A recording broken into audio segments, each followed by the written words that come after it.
Hello friends, ओम श्री गणेशाय नमः। जय श्री कृष्ण। आप सभी का स्वागत है आपके अपने यूट्यूब चैनल पर। फ्रेंड्स, आज हम आपको इस वीडियो में बताने जा रहे हैं पद्म पुराण के अनुसार वैशाख मास के महात्म्य के प्रथम अध्याय के बारे में। फ्रेंड्स, वीडियो शुरू करने से पहले आपसे रिक्वेस्ट है, अगर आप हमारे चैनल पर नए हैं और आपने अभी तक चैनल को सब्सक्राइब नहीं किया है तो प्लीज सब्सक्राइब कीजिएगा चैनल को, साथ ही प्रेस कीजिएगा बेल आइकन को, जिससे नए वीडियो से रिलेटेड नोटिफिकेशन आपको तुरंत प्राप्त हो सके। और वीडियो पसंद आने पर वीडियो को लाइक और शेयर जरूर कीजिएगा ताकि सभी भक्तों को इस वीडियो का लाभ प्राप्त हो सके। और कमेंट बॉक्स में जय श्री कृष्णा जरूर लिखिएगा। वैशाख मास महात्म सब प्रकार के विघ्नों का नाश करने वाले तथा सारी सृष्टि का पालन करने वाले श्री गणेश जी, ज्ञान के दाता श्री सरस्वती जी तथा सब पुराणों के कर्ता श्री व्यास जी तथा श्री गुरुदेव के चरण कमलों में नमस्कार करके भगवान की श्रद्धा और भक्ति रस में डूबे हुए वैशाख मास महात्म्य की कथा कहती हूँ। अम्बरीश बोले, मुनि श्रेष्ठ, आपने बड़ी अच्छी बात बताई, इसके लिए आपको धन्यवाद। आप संपूर्ण लोकों पर अनुग्रह करने वाले हैं। आपने भगवान विष्णु के सगुण एवं निर्गुण ध्यान का वर्णन किया। अब आप भक्ति का लक्षण बतलाइए। साधुओं पर कृपा करने वाले महर्षि, मुझे ये समझाइए कि इस प्रकार मनुष्य को कब और कहाँ और कैसी और किस प्रकार की भक्ति करनी चाहिए। सूत जी बोले, राजाओं में श्रेष्ठ महाराज अम्बरीश की ये वचन सुनकर देवर्षि नारद जी को बड़ी प्रसन्नता हुई। वे उनसे बोले, राजन सुनो, भगवान की भक्ति समस्त पापों का नाश करने वाली है। मैं तुमसे उस भक्ति का भली भांति वर्णन करता हूँ। भक्ति अनेकों प्रकार की बताई गई है, मानसी, वाचकी, कायकी, लौकिकी, वैद की तथा आध्यात्म की। ध्यान, धारणा, बुद्धि तथा वेदार्थ के चिंतन के द्वारा जो विष्णु को प्रसन्न करने वाली भक्ति की जाती है उसे मानसी भक्ति कहते हैं। दिन रात अविश्रांत भाव से वेद मंत्रों के उच्चारण, जप तथा आदरणीय आदि के पाठ द्वारा जो भगवान की प्रसन्नता का संपादन किया जाता है उसका नाम वाचकी भक्ति है। व्रत, उपवास और नियमों के पालन तथा 5 इंद्रियों के संयम द्वारा की जाने वाली आराधना शरीर के साध्य होने के कारण कायकी भक्ति कही गई है। यह सब प्रकार की सिद्धियों का संपादन करने वाली है। अपाद्य, अर्ध्य आदि उपचार, नृत्य, वाद्य, गीत, जागरण तथा पूजन आदि के द्वारा जो भगवान की सेवा की जाती है उसे लौकिकी भक्ति कहते हैं। ऋग्वेद, यजुर्वेद, सामवेद के जप, संहिताओं के अध्ययन आदि तथा भविष्य की आहुति, यज्ञ आदि के द्वारा की जाने वाली उपासना का नाम वैदिकी भक्ति है। विज्ञ पुरुषों ने अमावस्या, पूर्णिमा तथा विषुव, तुला तथा मेष की संक्रांति आदि के दिन जो योग करने का आदेश दिया है वह वैदिकी भक्ति का साधक है। अब मैं योग्य जन आध्यात्म की भक्ति का वर्णन करता हूँ, सुनो। योगज भक्ति का साधक सदा अपनी इंद्रियों को संयम में रखकर प्राणायाम पूर्वक ध्यान किया करता है, विषयों से अलग रहता है। वह ध्यान में देखता है भगवान का मुख अनंततः तेज से उद्दीप्त हो रहा है, उनकी कटी के ऊपरी भाग तक लटका हुआ यज्ञोपवीत शोभा पा रहा है। उनका शुक्ल वर्ण है, 4 भुजाएं हैं, उनके हाथों में वरद और अभय की मुद्राएं हैं। वे पीत वस्त्र धारण किए हुए हैं, उनके नेत्र अत्यंत सुंदर है, वे प्रसन्नता से परिपूर्ण दिखाई देते हैं। राजन, इस प्रकार के योग्य युक्त पुरुष अपने हृदय में परमेश्वर का ध्यान करता है।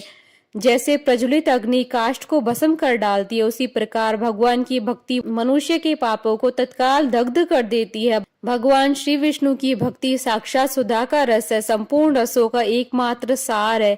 इस पृथ्वी पर मनुष्य जब तक उस भक्ति का श्रवण नहीं करता है, उसका आश्रय नहीं लेता है, तभी तक उसे सैकड़ों बार जन्म, मृत्यु और जरा के आघात से होने वाले नाना प्रकार के दैहिक दुख प्राप्त होते हैं। यदि महान प्रभावशाली भगवान अनंत का कीर्तन और स्मरण किया जाए तो वे समस्त पापों का नाश कर देते हैं। ठीक उसी तरह जैसे वायु मेघ का तथा सूर्यदेव अंधकार का विनाश कर डालते हैं। राजन, देव पूजा, यज्ञ, तीर्थ स्नान, व्रतानुष्ठान, तपस्या और नाना प्रकार के कर्मों से भी अंतःकरण की वैसी शुद्धि नहीं होती है जैसे भगवान अनंत का ध्यान करने से होती है। नरनाथ, जिनमें पवित्र यश वाले तथा अपने भक्तों को भक्ति प्रदान करने वाले विशुद्ध स्वरूप भगवान श्री विष्णु का कीर्तन होता है, वे ही कथाएं शुद्ध है तथा वे यथार्थ हैं, वे ही लाभ पहुंचाने वाली है और वे ही हरि भक्तों के कहने सुनने योग्य होती है। भूमंडल के राज्य का भार संभालने वाले धीरचित महाराज अम्बरीश, तुम धन्य हो, क्योंकि तुम्हारा हृदय पुरुषोत्तम के ध्यान में एकातान हो रहा है तथा सौभाग्य लक्ष्मी से सुशोभित होने वाली तुम्हारी नैष्टिक बुद्धि श्री कृष्णचंद्र की पुण्यमय लीलाओं के श्रवण में प्रवृत्त हो रही है। भूपते, भक्तों को वरदान देने वाले अविनाशी भगवान श्री विष्णु की भक्ति पूर्वक आराधना किए बिना अहंकार वश अपने को ही बड़ा मानने वाले पुरुष का कल्याण कैसे होगा। भगवान माया के जन्मदाता है, उन पर माया का प्रभाव नहीं पड़ता। साधु पुरुष ने भक्ति के द्वारा ही प्राप्त करते हैं। इस बात को तुम भी जानते हो राजन। धर्म का कोई भी तत्व ऐसा नहीं है जो तुम्हें ज्ञात न हो। फिर भी जिनके चरण ही तीर्थ हैं, उन भगवान की चर्चा का प्रसंग उठाकर जो तुम उनकी सरस कथा को मुझसे विस्तार से पूछ रहे हो, उसमें यही कारण है कि तुम वैष्णवों का गौरव बढ़ाना चाहते हो, मुझ जैसे लोगों को आदर दे रहे हो। साधु संत जो एक दूसरे से मिलने पर अधिक श्रद्धा के साथ भगवान अनंत के कल्याण में गुणों का कीर्तन और श्रवण करते हैं, इससे बढ़कर परम संतोष की बात तथा समुचित पुण्य मुझे और किसी कार्य में नहीं दिखाई देता है। ब्राह्मण, गाय, सत्य, श्रद्धा, यज्ञ, तपस्या, श्रुति, स्मृति, दया, दीक्षा और संतोष, ये सब श्री हरि विष्णु के स्वरूप है। सूर्य, चंद्रमा, वायु, पृथ्वी, जल, आकाश, दिशाएं, ब्रह्मा, विष्णु, रुद्र तथा संपूर्ण प्राणी उस परमेश्वर के स्वरूप है। इस चराचर जगत को उत्पन्न करने की शक्ति रखने वाले वे विश्व रूप भगवान स्वयं ही ब्राह्मण के शरीर में प्रवेश करके सदा उन्हें खिलाया जाने वाला अन्न भोजन करते हैं। इसलिए जिनकी चरण रेणु तीर्थ के समान है, भगवान अनंत ही जिनके आधार हैं, जो संपूर्ण प्राणियों की आत्मा तथा पुण्यमयी लक्ष्मी के सर्वस्व हैं, उन ब्राह्मणों का आदर पूर्वक पूजन करो। जो विद्वान ब्राह्मण को विष्णु बुद्धि से देखता है, वही सच्चा वैष्णव है तथा वही अपने धर्म में भली भांति स्थित माना जाता है। तुमने भक्ति के लक्षण सुनने के लिए प्रार्थना की थी, सो सब मैंने तुम्हें सुना दिया। अब गंगा स्नान करने के लिए जा रहा हूँ। यह वैशाख का महीना उपस्थित है, जो भगवान लक्ष्मीपति को अत्यंत प्रिय है। इनकी भी आज शुक्ला सप्तमी है। इसमें गंगा का स्नान अत्यंत दुर्लभ है। पूर्व काल में राजा जहू ने वैशाख शुक्ला सप्तमी को क्रोध में आकर गंगा जी को पी लिया था, फिर अपने दाहिने कान के छिद्र से उन्हें बाहर निकाला था। अतः जहू की कन्या होने के कारण गंगा जी को जाह्नवी कहते हैं। इस तिथि को स्नान करके जो आकाश की मेखला बुध गंगा देवी का उत्तम विधान के साथ पूजन करता है, वह मनुष्य धन्य एवं पुण्य आत्मा है। जो वैशाख शुक्ला सप्तमी को विधि पूर्वक गंगा में देवताओं और पितरों का तर्पण करता है, उसे गंगा देवी कृपा दृष्टि से देखती है तथा वह स्नान के पश्चात सब पापों से मुक्त हो जाता है। वैशाख के समान कोई मास नहीं तथा गंगा के सदृश दूसरी कोई नदी नहीं है। इन दोनों का संयोग दुर्लभ है। भगवान की भक्ति से ही ऐसा सुयोग्य प्राप्त होता है। गंगा जी का प्रादुर्भाव भगवान श्री विष्णु के चरणों से हुआ है। वह ब्रह्मलोक से आकर भगवान शंकर के जटाजूट में निवास करती हैं। गंगा समस्त दुखों का नाश करने वाली है। अपने स्त्रोतों से निरंतर प्रवाहित होकर तीनों लोकों को पवित्र करती रहती हैं।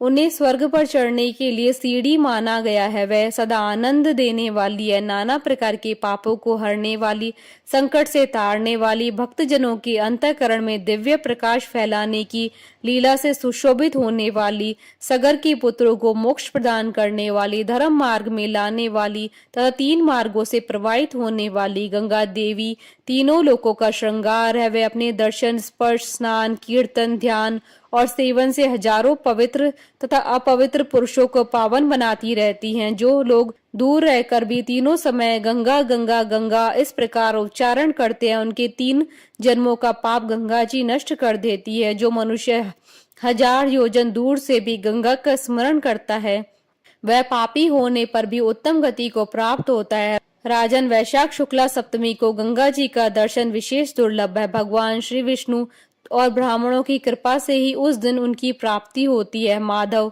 अर्थात वैशाख के समान महीना और माधव अर्थात विष्णु के समान कोई देवता नहीं है, क्योंकि पाप के समुद्र में डूबते हुए मनुष्य के लिए माधव ही जहाज का काम देते हैं। माधव मास में जो भक्ति पूर्वक दान, जप, हवन और स्नान आदि शुभ कर्म किए जाते हैं, उनका पुण्य अक्षय तथा 100 करोड़ गुना अधिक है। जिस प्रकार देवताओं में विश्वात्मा भगवान नारायण देव श्रेष्ठ है, जैसे जप करने योग्य मंत्रों में गायत्री सबसे उत्कृष्ट है, उसी प्रकार नदियों में गंगा जी का स्थान सबसे ऊंचा है। जैसे संपूर्ण स्त्रियों में पार्वती, तपने वालों में सूर्य, लाभों में आरोग्य लाभ, मनुष्यों में ब्राह्मण, पुण्यों में परोपकार, विद्याओं में वेद, मंत्रों में प्रणव और ध्यानों में आत्मचिंतन, तपस्याओं में सत्य और स्वधर्म पालन, शुद्धियों में आत्मशुद्धि, दानों में अभय दान तथा गुणों में लोभ का त्याग ही सबसे प्रधान माना गया है। उसी प्रकार सब मासों में वैशाख मास अत्यंत श्रेष्ठ है।